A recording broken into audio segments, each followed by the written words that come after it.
and welcome into To Your Health. And we are just so proud. You are so busy. Thank you so much for taking your time out to be with us. And it's based on the fact that Baptist cares. You care. And all of these people here have been patients or are going to be patients. That's right. just life. Yeah, but we were talking last week about the flu and where to go, but we're talking about emergency rooms. This process, I love it. What has happened with Baptist South and the system is that you have seen a need and you have filled it. Right. And how did this happen? What was the criteria for this? Right. So thanks again for having me. It's always great to come back and be with y'all. So at its basic premise, the goal of Baptist Health is to understand what the community's needs are and to meet those needs with sustainable service lines. And so when you look at emergency medicine, that's really the emergency department is the front door of the hospital. Right. That's where most patients enter the healthcare system in that spectrum. And they're usually coming at a time that's very difficult, challenging time, very emotional time for them. They're scared, they're oftentimes in pain, so we're getting them at their worst. So you really want that experience from registration to triage to treatment to be a good experience for them. So what we were seeing, particularly at Baptist Medical Center South, is growth in volume or number of patients that were coming in per day, per week, per month, per year. But more importantly, that is the acuity of the patient, which just means the criticality of the patient, how sick they are, the severity of their illness or injury. At Baptist Medical Center South, we see the sickest of the sick patients. And so the admission rate for that percentage of patients who come to the emergency room who ultimately have to be admitted to the hospital is 2.5 times the national rate at Baptist South. Well, you're a trauma 2 center. That's correct. Can you explain what that is? Sure. So the state of Alabama ranks every hospital in the state that participates in the trauma program, and it's level 1 through level 4. Level 1 being the highest, and there's only a handful of those in the state. UAB and children's for children's patients are the closest ones to us.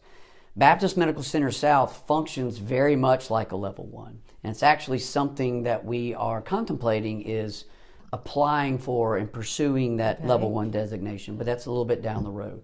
But the types of patients that we see in a level 2 trauma center is very much like level 1, and we're really the only trauma center on the I-65 corridor between Mobile and Birmingham, and we see about nearly 90% of all the trauma in the Tri-County area, the river region, is at Baptist South. So because of all those reasons, we felt like we really needed this expansion. And so we worked with the state of Alabama, specifically the State Health Planning and Development Agency. Right. We filed an application with them, and they saw the criticality of the need and actually granted something that's fairly rare, and that is an expedited approval to move forward with the project. So that really helped us get it done probably 6 months sooner than we would have otherwise.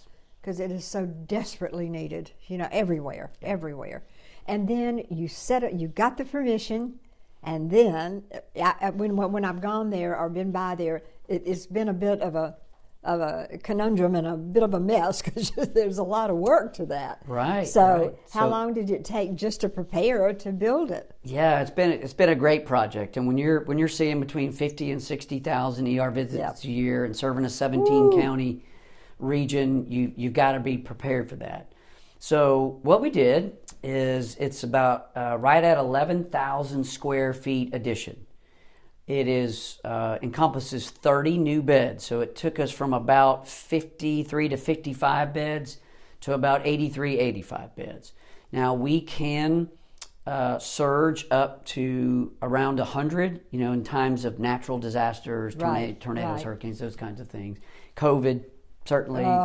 Hopefully we won't have another global pandemic, but we can accommodate those patients. So for a lot of these patients that were coming to the emergency room, having all their testing, perhaps about a third of them meet criteria to be admitted.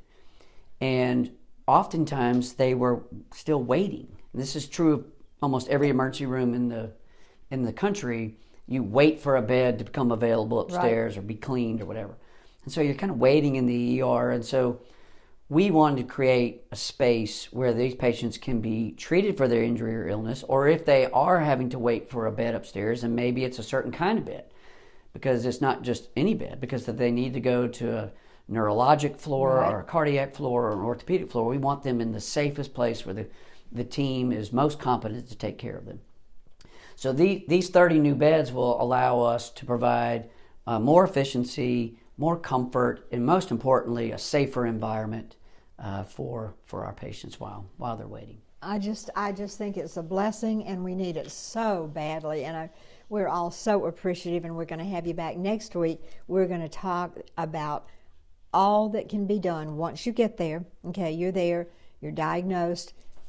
What all can you start rolling while you're right there? Absolutely. I mean, it's amazing to me, because if you're going to be sick enough to be in the emergency room, you want to start on that get ready road to get ready and get well. Right. Thank you so very much, and we'll have you back. Well, Peter. I'll look forward to being back with you. Okay. Thanks a lot. And thank you for being with us, and we're going to learn a lot next week.